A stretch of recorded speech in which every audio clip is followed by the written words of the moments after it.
Hello everyone, this is your Geraldine. Welcome back to another episode where we talked about real life, no filters, no pressure, just honest conversations.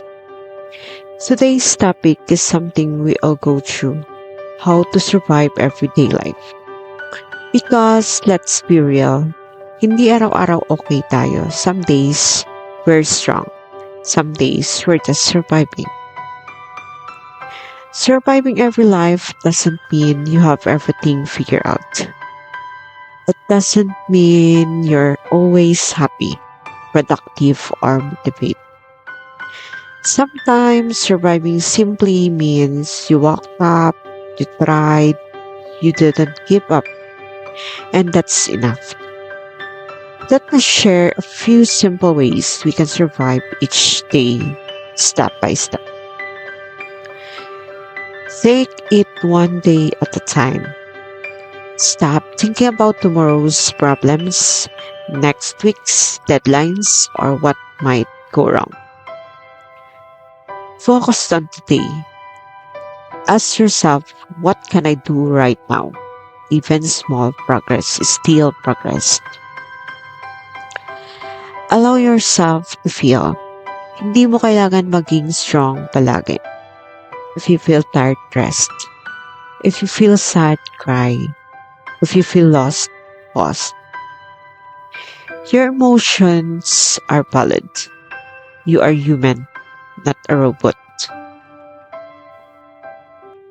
Protect your peace. Not everything deserves your energy. Learn to say no. Learn to walk away from stress, toxic people, and unnecessary drama. Peace is not selfish, it's survival. Celebrate small wins. Did you finish a task? Did you get out of bed even when it was hard? Celebrate that because surviving is made up of small victories. Be kind to yourself. You don't need to be perfect. You don't need to compare your life to others. You are doing your best, and that matters. Some days, survival looks like success. Other days, survival looks like simply making it through. And if today feels heavy, remember this. You've survived 100% of your hardest days so far. You're still here, and that means something. Thank you for listening today. If no one told you this yet, I'm proud of you.